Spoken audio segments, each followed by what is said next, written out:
In today's video, I'm going to teach you how to create subitems. Subitems are a simple way to break a big task into smaller trackable pieces. They live under a main item, so you can manage details like ownership, due dates, and progress without cluttering your entire board. Think of them as the checklist behind the headline task, giving you clarity and structure while keeping everything in one place.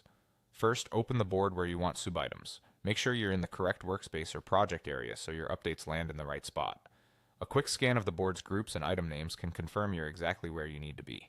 If you collaborate with a team, it's a good idea to check that you have the right permissions to edit items on this board before moving on. Next, add a subitem to the specific item you're working on.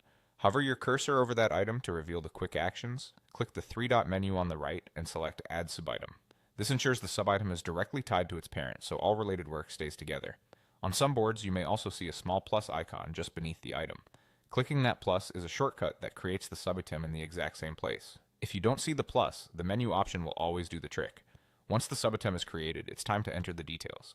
Start with a clear name that describes the small task or deliverable. Then fill in the relevant columns just like you would for a regular item. Set the status to reflect the current stage, choose a realistic date or timeline, and assign the right owner so accountability is unmistakable. If your board includes columns like priority, tags, numbers, or files, use them here too. Subitems support the same structure so you can stay consistent. As you add details, keep your naming concise and actionable, align status labels with your team's workflow, and choose dates that make sense in relation to the parent item's deadline.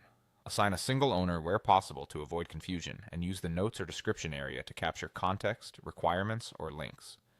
Remember, subitems should be small enough to complete and track independently, but directly connected to the main goal the parent item represents. That's it. Open the right board, add a subitem from the three-dot menu or the plus icon, and fill in the name, columns, status, dates, and assignees, just as you would with any item. With a clear structure, your board stays organized, your team knows exactly what to do next, and progress becomes effortless to follow.